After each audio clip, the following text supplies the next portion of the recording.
নমস্কার বন্ধুরা, আমি সঞ্চিতাস এসেন্স রেসিপিস ইউটিউব চ্যানেলে আপনাদের সবাইকে স্বাগত। মুগ পুলি পিঠা রেসিপি বা একে না মুগ শলাকা পিঠাও বলা হয়ে থাকে। এই পিঠা মানে কিন্তু এই পিঠেটার জন্য আপনার শীতকালের অপেক্ষা লাগবে না। আপনার যখন ইচ্ছা হবে আপনি তখনই বানিয়ে নিতে পারবেন। খেজুর গুড় ছাড়াও এটা বানানো যায়, তবে হ্যাঁ, খেজুর গুড়ের মজাই তো আলাদা, তাই না? তো পুর বানানোর জন্য আমরা নিচ্ছি ডেসিকেটেড কোকোনাট। তাহলে তাড়াতাড়ি হবে, একটু সুবিধা হবে, আর ইজিলি আপনি সবসময় বাড়িতে রাখতেও পারবেন। তো দেখুন, তবে আপনি কিন্তু এই পুরটা নর্মাল নারকোলে, তাজা নারকোল দিয়েও কিন্তু করতে পারবেন। আমরা ডেসিকেটেড কোকোনাটটাকে একটুখানি হালকা করে নাড়াচাড়া করে নেব, যাতে একটু রোস্ট হয়ে যায়। তো এবার একটুখানি নাড়াচাড়া করে নিয়েই আমরা এর মধ্যে দিয়ে দিচ্ছি পরিমাণ মতন গুড়। তো আমি এখানে কাপ মেপে নলেন গুড় দিচ্ছি। আমি এখানে যতটা নারকোল নিয়েছেন সেই অনুপাতে দেবেন। আর একটুখানি দুধ দিচ্ছি, হাফ কাপ মতন দুধ দিলাম, 1 কাপ গুড় দিলাম, আর 2 কাপ মতন আমি এখানে ডেসিকেটেড কোকোনাট নিয়েছি। এইরকম একটা রেশিও নিয়ে আমি এই নাড়ুটা তৈরি করছি। ডেসিকেটেড কোকোনাট বলে আপনি কিন্তু একটু দ্বিধা সংকোচ করবেন না। এটা যখন নাড়ু হিসেবে তৈরি হয়ে যাবে আর আপনি যখন এটা খাবেন, তখন আলাদাই করতে পারবেন না যে এটা তাজা নারকেল দিয়ে তৈরি হয়েছে না এটা ডেসিকেটেড কোকোনাট দিয়ে তৈরি হয়েছে। তো এটা অনেক বেশি ইজি, সঙ্গে সঙ্গে আপনি তৈরি করে নিতে পারবেন, তাই জন্য আমার এটা করা। তো এটা একদম নাড়ু যেভাবে আমরা তৈরি করি, একটুখানি ভালো করে পাক দিয়ে এই নাড়ুটার মতন তৈরি করতে হবে। একদম জাস্ট নারকোলের এমনি নাড়াচাড়া করে রেখে দিলাম সেরকম ব্যাপারটা না, একটুখানি ভালো করে পাক দিয়ে নেবেন। যদি এটা ভালো করে পাক না দেন তাহলে এটা বেশি দিন পর্যন্ত থাকবে না, স্টোর করতে পারবেন না, সেই জন্য। আর এখানে দুধটা আপনি যদি অনেক দিনের জন্য স্টোর করেন তাহলে দুধটা দেবেন না। এখানে মুগের ডালনা আমি এইরকমভাবে শুকনো খোলায় ভেজে রেখে দিই, তাহলে পোকামাকড় ধরে না। তো সেই ভাজা মুগের ডাল আমি এখানে নিয়ে নিলাম। এখানে এই মুগের ডালটাকে আমি ভালো করে শুকনো ভেজা ন্যাকড়া দিয়ে মুছে নিয়েছি, যাতে এর পাউডারগুলো মুছে যায়, নোংরাটা চলে যায়, ভালো করে বাছাও রয়েছে। তো আপনি ইচ্ছা করলে ভালো করে ধুয়ে শুকিয়ে নিতে পারেন। এরপর আমরা এই ডালটাকে সেদ্ধ করব। এটা যে একটু ভাজা, বুঝতেই পারছেন একটা দানা একটুখানি বেশি ডার্ক হয়ে গেছে। এবার পরিমাণ মতন জল দিয়ে, খুব বেশি জল কিন্তু দেবেন না, একটু একটু করে জল দিন দরকার মতন। ডালটা একদম আমরা যেরকম লিকুইড ডাল খাই সেরকম হবে না, দেখুন এইরকম ঘন ঘন টাইপের থাকবে। এই রকম অবস্থায় আমরা এর মধ্যে স্বাদ অনুযায়ী নুন দিয়ে দিলাম।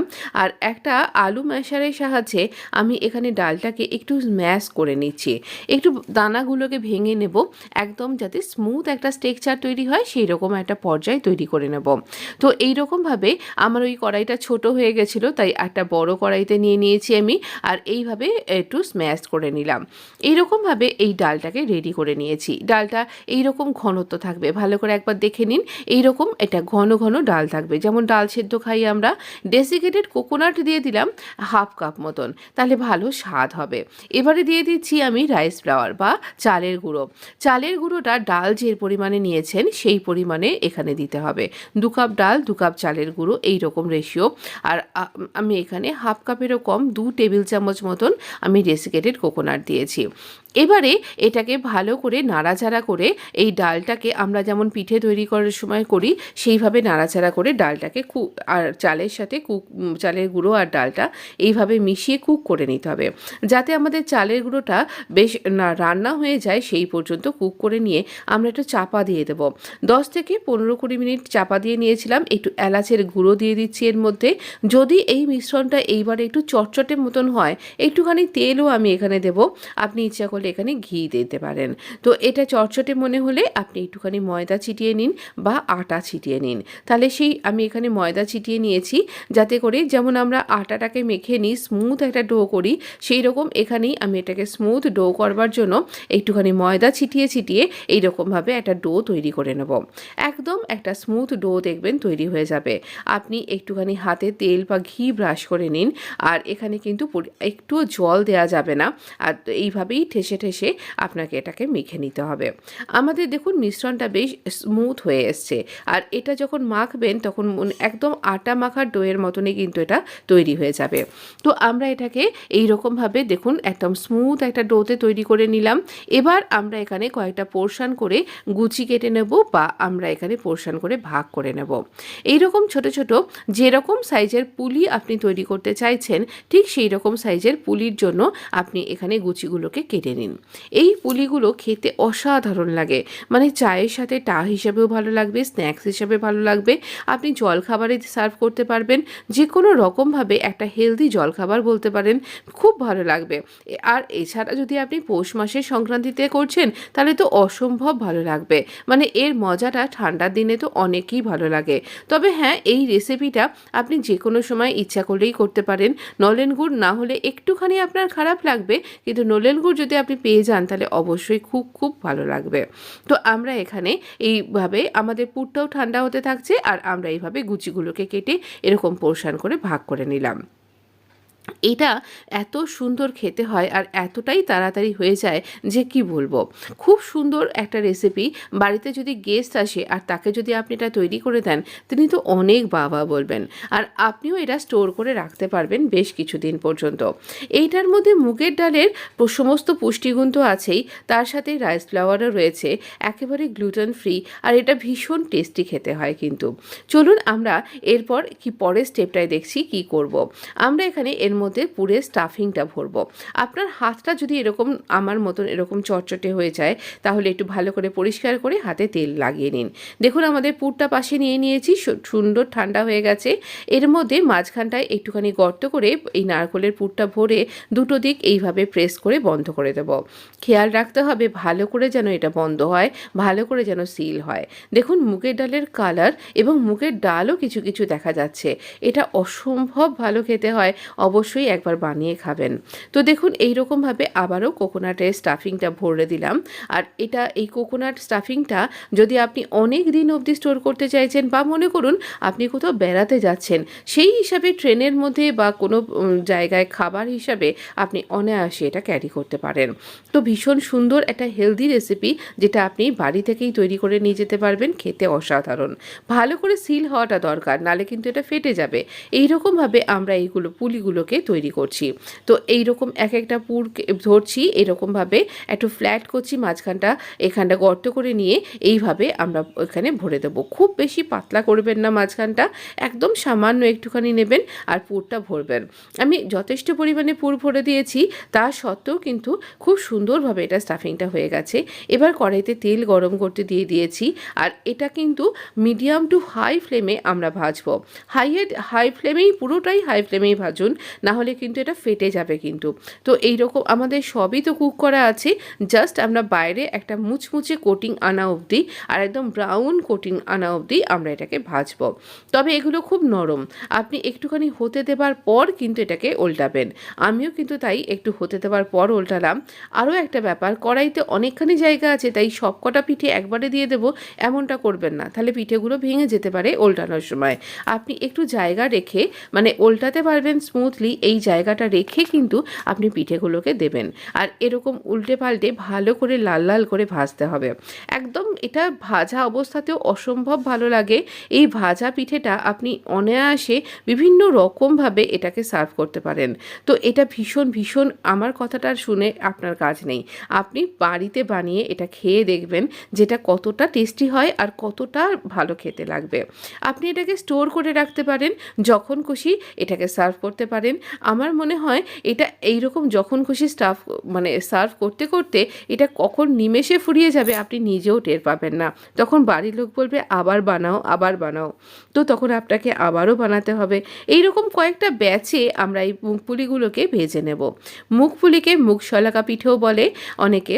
তো এটা বিভিন্ন জায়গায় বিভিন্ন নামে তৈরি হয়। অনেকে চালের গুঁড়োর বদলে আটা মিশিয়েও কিন্তু তৈরি করেন। আমি নিজেও এই আটা মিশিয়ে অনেকবার তৈরি করে দেখেছি। সেটা না স্টোর করা যায় আরও অনেক দিন পর্যন্ত। সেই রেসিপিটাও না হয় আরেকদিন আপনার সাথে শেয়ার করব, যে সেটাকে কিভাবে তৈরি করতে হয়। তারও কিছু টিপস আর ট্রিক্স আছে, আমি অবশ্যই আপনার সাথে খুব তাড়াতাড়ি শেয়ার করব। এই যে সামনে যে কোনো উৎসবগুলো আসতে চলেছে সেই সব দিনগুলোতেও কিন্তু বা নিরামিষ কোনো পুজো পার্বণের দিনেও কিন্তু আপনি অনায়াসে এই পিঠেটা সার্ভ করতে পারবেন। সামনে দোল আসছে, হোলি আসছে, আবার অনেক রকমের উৎসব তো লেগেই রয়েছে। আমাদের বাঙালিদের 12 মাসে 13 পার্বণ। তো সেই যে কোনো পার্বণে এই পিঠে কিন্তু খুব শুভ একটা লক্ষণের জিনিস, আমরা যে কোনো সময় সার্ভ করে থাকি। তো এইভাবে আমরা কয়েকটা ব্যাচে এটাকে ভেজে নেব। ভাজার সময় অবশ্যই হাই ফ্লেমে ভাজবেন।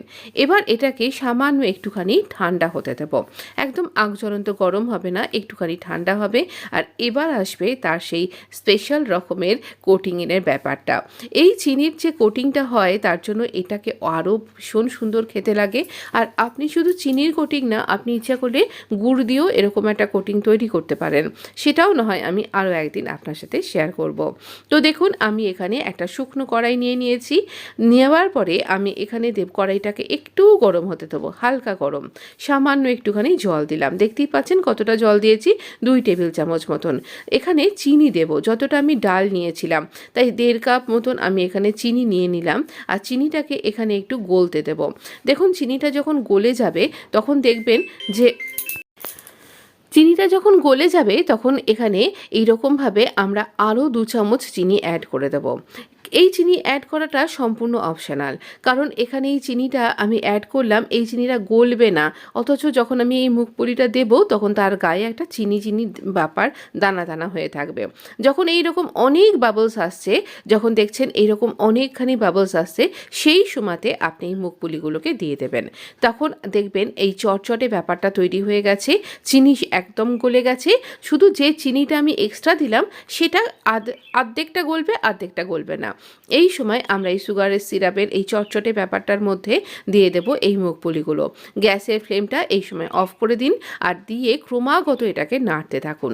ক্রমাগত যখন আপনি এটাকে নাড়বেন মুগপুলিগুলোকে, তখনই দেখবেন এর মধ্যে এই রসটা জড়িয়ে যাচ্ছে এবং কিছুক্ষণ বাদেই এর মধ্যে একটা ক্রিস্টাল তৈরি হয়ে যাচ্ছে। এই চিনির ক্রিস্টালটা একটা সুন্দর মচমচে কোটিংয়ে পরিণত হবে। আর এটা যখন বাইট করবেন এত সুন্দর খেতে লাগবে যে নিমেষে আপনার এই 1 কড়াই মিষ্টি খালি হয়ে যাবে। তো এই রকম একটা চিনির কোটিং আমাদের নাড়তে নাড়তে তৈরি হয়ে গেছে। আমরা এবার এটাকে সার্ভ করে দিচ্ছি। এটাকে একেবারে কুল ঠান্ডা, একদম ঠান্ডা, হাত দিলে যেন এতটুকুনিও আপনার গরম না লাগে সেই পর্যন্ত খোলা হাওয়ায় ঠান্ডা করে নিয়ে তারপরে এটাকে স্টোর করবেন। নাহলে কিন্তু এটা মিলিয়ে যাবে, মানে এটা বেশি দিন প্রিজার্ভও করতে পারবেন না। তো এইভাবে আমরা ঠান্ডা করে এটাকে প্রিজার্ভ করে রেখেছিলাম, তবে বেশি দিন থাকেনি, এত ভালো খেতে হয়েছিল, এটা নিমেষে শেষ হয়ে গেছে।